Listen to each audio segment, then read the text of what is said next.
नमस्ते guys, Radhe Krishna. आपल्याला आज सोलकढी करायची आहे, तर त्या सोलकढी रेसिपीमध्ये तुमचं स्वागत आहे. आणि सोलकढी करण्यासाठी आपण ह्या 15 अशा पाकळ्या कोकमच्या भिजू घातलेल्या आहेत गरम पाणी टाकून.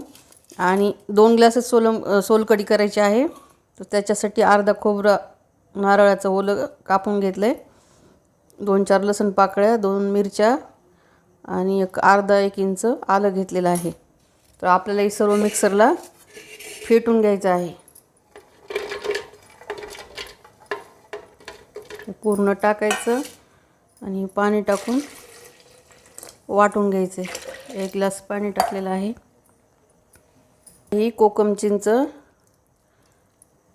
भिजू घातलेली आहे गरम पाण्यात.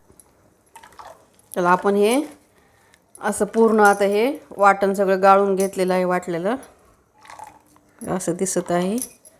आता आपला ह्याचा नॅचरल कलर आहे. जर आपल्याला ह्याला आणखी कलरफुल करायचं असलं तर आपण थोडंसं बीट पण याच्यात टाकू शकता, कलरफुल पाहिजे असेल गुलाबी कलरचं तर. पण आपण काही टाकलेलं नाही, साधा नॅचरल कलर आलेला आहे मस्त. ह्याला चवीनुसार आपण ह्याला थोडंसं मीठ टाकूयात, म्हणजे चव छान लागते. हे असं ढवळून घ्यायचं आणि ह्याला आता फ्रीजमध्ये ठेवायचं 15-20 मिनटं, थंड होते मग. आणि त्याच्यावर एक बर्फाचा खडा टाकून असं दुपारच्या वेळी, उन्हाच्या वेळेस दुपारच्या वेळ असं मस्त ग्लासात टाकून प्यायचं आपण. मैत्रिणींनो, तुम्ही सोलकढीमध्ये काय काय टाकता कमेंट करून सांगा.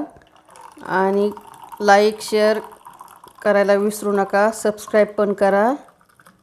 आणि छान छान अशी सोलकढी करून दुपारच्या वेळेस मस्त प्या. ह्याच्यावर कोथिंबीर टाकायची. मस्त अशी सोलकढी टाकून कोथिंबीर टाकलेली आहे वर. आणि मस्त असे बर्फाचे खडे 2 टाकायचे आणि मस्त असं दुपारच्या वेळेस घ्यायचं उन्हामध्ये. छान वाटतंय, शरीराला खूप थंडावा निर्माण होतंय. आणि भेटू आपण आता पुढच्या रेसिपी बरोबर. Okay, bye bye.